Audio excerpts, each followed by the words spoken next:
So, what we're going to be talking about is why write what you know can be a bad thing.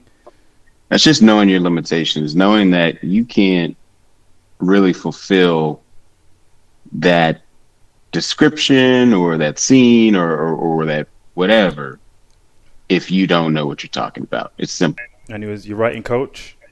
And Yep. we spoke about Tom Clancy's approach Mm-hmm. to The Hunt for Red October. So we'll start with a good example. His example was so good that the government thought he was leaking secrets. Like, that's how detailed he went with it. And he had no combat experience. So he's not from that world. But he was so immersed Must have in knew it. something. Well, that's what they thought. And he was so immersed in it, and he was so convincing that they actually thought he was kind of like a spy or someone doing something nefarious. So that was like one of the best examples I found, because that's across his whole like series and his whole catalog. I don't know about that. That sounds terrifying. It had unintended consequences. No one wants to be on that list. On the watch list. I'm just saying. On any list. I don't want to be on anyone's list. Period. I'm just saying, am I wrong? Or No, tell me. No. Depends what the objective of the list is. That's my point. Yeah. Okay, let's put government in front of it. Do you want to be on the list? Come on, well, if it's people they're going to protect, yeah. Person from all danger, yeah, I'll take that. You become a person of interest when you do the job so well. Because I think Tom Clancy's background, it was insurance, so he had literally no contact with the subject, and he writes the best books on the subject. So that's like a mark for when it's been done correctly. Damn. I can't really tell you why The not. first book. What? We got a DNF from Abby. Thing is, I think it was a level of complicated that I didn't have the brain capacity to give it. Right. Yeah. That's the only reason. I tried the audiobook, I tried the physical book, and I've actually been recommended to watch the film first, which is rare. But people are like, you might get more of the bandwidth of it and actually appreciate it more if you watch the film first. I was going to say video games, because that's where he got me. I was like, okay, I can get into this. That's a good example actually, because you're immersed in it. It's not as like there's not as much exposition. You're actually living through it. You're engaging with the content. It's like That's where my mind goes. I need to reading. That's way too, and also the way people write.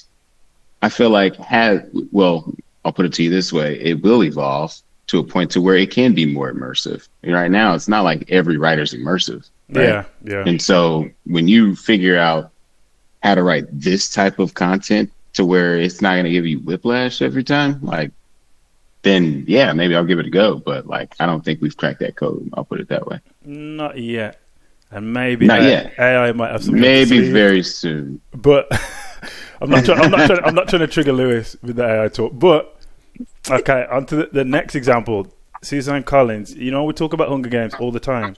She was a TV writer. She knew nothing about hunting children.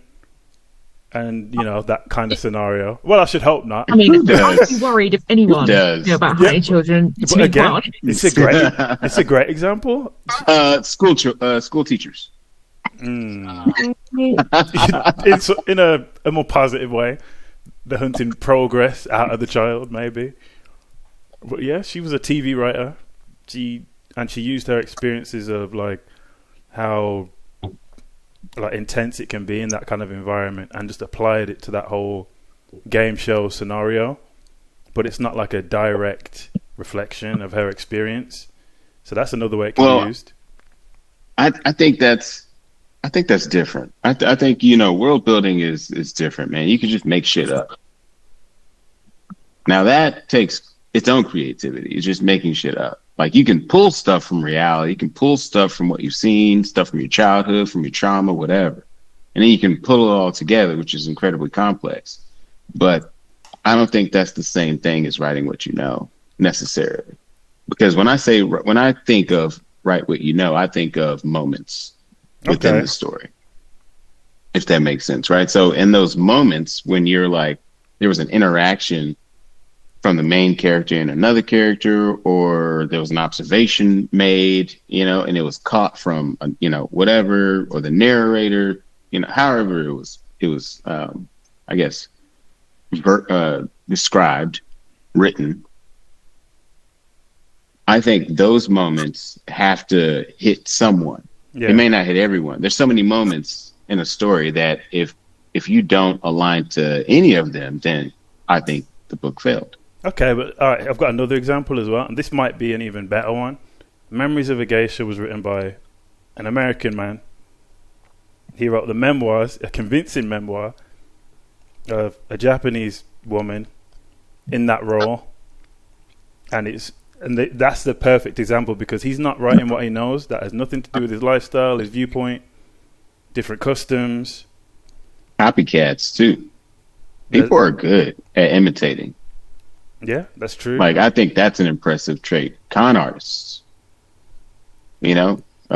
schizophrenic, psychological breaks like that causes all types of split personalities, things like that. So like the convincing, they're so convinced of that reality, but it's alternate. But if they were to write it down or something like that, it can come across as they really lived that or something like that. Because in their mind, they did. Well, I was watching The Zodiac, that movie. Has anyone seen The Zodiac? Is that about it's the about Zodiac the killer from it's about the Zodiac killer from the 50s and 60s era and onward. So anyways, they couldn't pin him because they couldn't pin his handwriting. Like, he was like writing right-handed, and he's a right-handed person, and the handwritings didn't match. And they were like, well, have him write it with his left. He wrote with his left, and he was like, they don't match. But he was able to get into a mindset when he was, being who he was and write with his left hand to where it was a completely different handwriting. So there's a level of disassociation there as well. Right. And literally that was like a hinge that they just couldn't, because back then they didn't have any technology to help do all the other things. You see what I'm saying? They were like, well, we can't, his handwriting didn't match. Like, are you serious? Get let off on a There's whole judges that would have to pass judgments based off of a handwriting expert. That is kind of crazy when you think about it. No forensics. I mean, really don't get me wrong. They get into details of how every scribble, for sure. But I don't think I write the same in any kind of way. Every time I do something, I feel like it's different. Now I know it's not, but like, yeah. Anyway, I'll stop talking. Handwriting specialists are different gravy. They go into all sorts of level of, just because they can tell it's the same person about how, although you might not write the same, it's the intensity, the pressure that you write with. It's the calligraphy style you use. It's whether you're connecting letters, not connecting letters. And obviously it was a classic to do like newspapers and things like that then. And they literally used to trace it back to the printing press that magazine was from. Like, although it wasn't the level of forensics that we know now, there was such an extreme level of detail and precision that came with those specialists then that obviously have been replaced with technology now. Yeah. Like, it was still its own skill and craft in a completely different level. And again, that's writing what they knew. They knew how to study those things to that level, which is why it was accurate for that period. Yeah. Dude, I'm impressed with the knowledge you just dropped. Serious knowledge bomb. Sorry, I watch a lot of big rhymes. No, that actually makes a lot of sense, because if it didn't work, they would have found something else a lot sooner. If there's a lot of wrongful convictions over handwriting, they'd have to do something about it. They're still overturning convictions where people have already served life sentences. No, for sure. But come on, like, percentage-wise, what are we talking, like? But it's people's lives. I'm not saying it's right, but I'm saying they threw you in a hole, and then you're like, "Hey, we're sorry. We're gonna give you $4 million." You're like, "Just 4?" Yeah. Like inflation. There's so many levels to it of it, though. Like, there's political preference was so much more, religious preference was so much more. Mm-hmm. There was also a lot of head on heart then. Like, it wasn't as strict as it following by the book now. Like, a lot of judicial decisions were just, well, I mean, look at it, he's black, so it must be him. There's a lot of vibe judging back then. Well, he's not a Christian. Get him in prison. Honestly, if you've never read a British crime novel compared to an American crime novel, I dare you. They are so different in what you know, how. I like Sherlock Holmes. Come That's on. the benchmark. Talking like real. As much as I love Sherlock Holmes Jack and the he's an Ripper incredible character, like, oh, watching a true crime documentary on a British killer compared to an American killer. Oh, what an interesting debate that would be. Or even like comparing like modern drama series, like comparing like Death in Paradise or Father Brown to I don't know what the current ones are in the US, but comparing any of them, you see such a difference in the way it's handled. We got a lot more bureaucracy over here, if you can believe it. Oh my gosh! So you just can't be really. You can't tell the authenticity that you want it to tell. Gotcha. No, all understated, and it's like this shared agreement that we all have. We're not going to talk about it.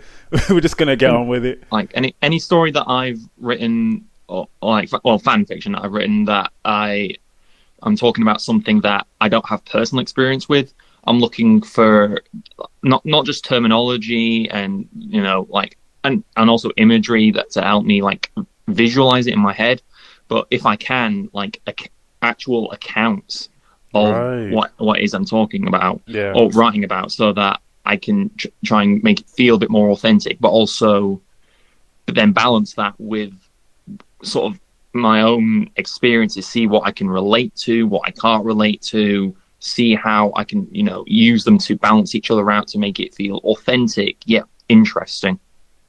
No, that's a good answer, good approach, because it is a balance, because you want to write what you want at the end of the day. And there's no one enforcing that. No one's going to enforce that on you until like the book comes out and it gets a reaction or something like that. But it's only you when you're in that room and you're writing. Kill that noise. Mm-hmm. Tell your story and refine it for the people.